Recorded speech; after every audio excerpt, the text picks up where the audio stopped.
Hey everybody, welcome back to the channel. Hope you're all doing well. Second video of Monday. This one is going to focus on the Modok store. And some of you may be in a position I am like going, oh, this is going to be a video about like some best buys in the Modok store. But yeah, I haven't really kind of like delved too much into Modok Islands.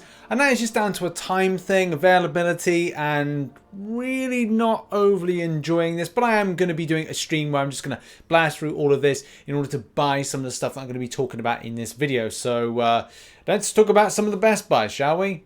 But let's face it, guys, look, I know it's not everybody's cup of tea this month.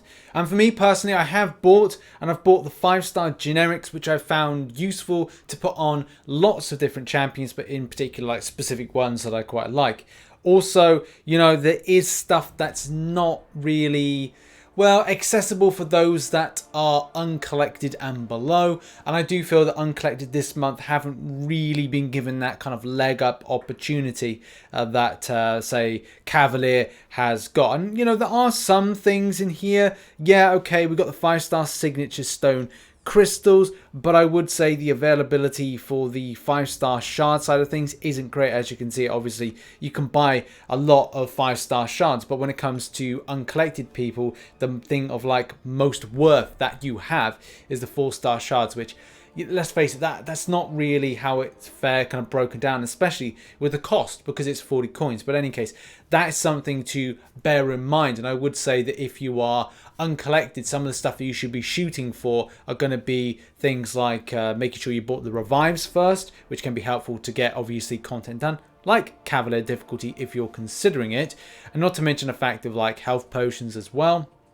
As well, going down to things like rank up materials like tier 5 basic catalysts, which, yes, okay, you could say that there's not a great abundance compared with the ones that you see here with Cavalier. But if you're kind of uncollected and you want to get some stuff, focus on the rank up materials, because I think this is where you're actually going to get some value to it. And especially those 5-star signature stone crystals, which can be quite helpful depending obviously on the luck side of things with what you get from it. So there's some good things in there, there's some bad things out there, but I think it's got to be focused on where you're currently at. Well, if you're Cavalier though, very different state of affairs. For this month, for me, I need to focus on when I've done all these Modok Island adventures things, that I've got all the coins, I need to be spending them on rank up materials. I've got the champions that I need to do a lot of content in game. The biggest issue is making them the strongest possible, and as well focusing on the likes of Colossus, Mr. Fantastic, Black Widow Clairvoyant, and a whole host of other champions I'd love to take from rank 3s or rank 4s up to rank 5s, which is a process. It's not going to be a process that's going to be done overnight. It's going to need quests and as well side events and stores like this in order to propel upwards, in order to then go, right, well, I'm going to go back into Act 6, depending on what happens on the 23rd of June, and also the time in which Kabam can make sufficient changes to say, like, right, I can take these champions in. But I digress. The fact is, yes, it'd be great to have like health potions and revives. I may choose to then go back and do a lot more of Labyrinth for Legends, which I did over the weekend. It's a lot more of an easier grind now that I have Aegon and as well a decent team setup, and as well time on my hands to do that. And as well, I had some units and I was like, oh, do you know what? I'll just do a load of it and then kind of like see where I am. But yeah, the fact is, as a Cavalier player, my current feeling is towards the rank up material side of things. When it comes to the kind of the shard aspect, this is the point as a Cavalier player. If you're new to becoming a Cavalier player, you may, number one, go to yourself, right, do I have the champions that I want to rank up, or do I want more shards to have more of a chance to get champions? However, though, we're still at a point waiting for Kabam further down the line to go, right, well, if you're going to, you know, get a load of these 5-star shards, get a featured Cavalier, or sorry, featured 5-star, and then you are shooting to get Longshot or Mojo, but instead you get a bad champion like Iron Patriot, then you're like, oh, was that a bad mistake? And that's something you need to assess, whether or not you want to take the luck, the RNG route, and go for this over, say, ranking up a champion further, or having the resources further to rank up a champion, which in some cases is less of a gamble and maybe more of an advantage to yourself to go down the route. So again, it could be down to the rank up material choice.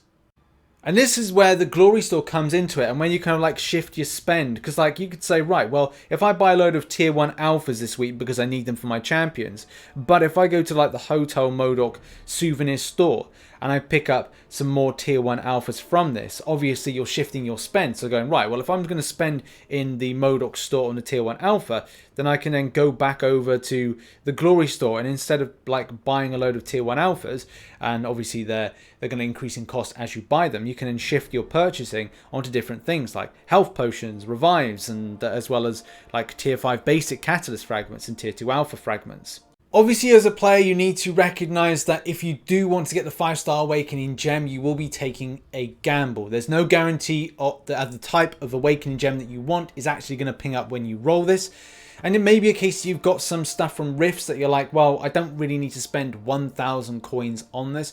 And that's what I'm currently at. I've got a lot of awakening gems off of a broad spectrum of different types of classes. So I personally at this moment do not need an awakening gem, but that's again goes back to what we were saying earlier, that you may be at a point as being uncollected, you may be being just become Cavalier, and there may be like so many 5-stars that you could pick up that are going to be helpful to your roster, but you would have stand a better chance with going for the 5-star awakening gem to then allow that champion to be awakened to be more effective. It's like saying if you're sitting on about 180 plus mutant 5-star signature stones, and you're like, right, well, I'm going to spin it to see what I win, and then turns out you pick up a Namor, you then you've had a Namor, then you get a mutant awakening gem, then you awaken him, then that 180 signature stones could go very nicely on that champion. The same thing with a Mega Red, the same thing with a lot of various champions with like Doctor Doom, you know, if you increase your prestige, you know, loads of champions that could be an option there for that to be helpful. So play about with that scenario. Do I have a load of signature stones of various different classes?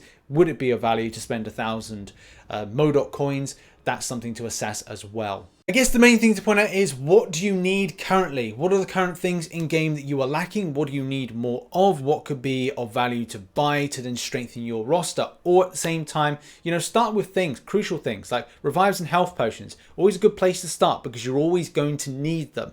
And as well, when it comes to like further progression of roster, would an awakening gem, or even a 4-star, doesn't matter where you are in the game, a 4-star, a 5-star one, is it going to propel your roster forward? Or have you got something kind of eyed up or needing down the line that this could be of value for? And do bear in mind, awakening gems, a 5-star relation, only really come to lower players like Uncollected and as well Conqueror and below. Not that often. It's only when you kind of get to about Cavalier, and now it's a point that you're seeing much more of them. And Kabam do plan to put in more signature stones, but at the same time, seeing them in here as an option is great. Obviously, the divide between Uncollected and Cavalier seems to be a much more this month than it has been in a while. So whether or not Kabam will look to like put something back in line with that in the future, I just don't know. But it would be nice to see that it's not just 4-star shards that you can get, because this has been a little bit underwhelming for those that are uncollected. But you know, as I said, maybe rank up materials. If the shard side of things is seeing that you are getting stuff, unfortunately, then focus on your rank up materials and signature stones and awakening gems, and look to strengthen the roster to do that more difficult content down the line. And as well, revives and health potions, you know what I mean with that.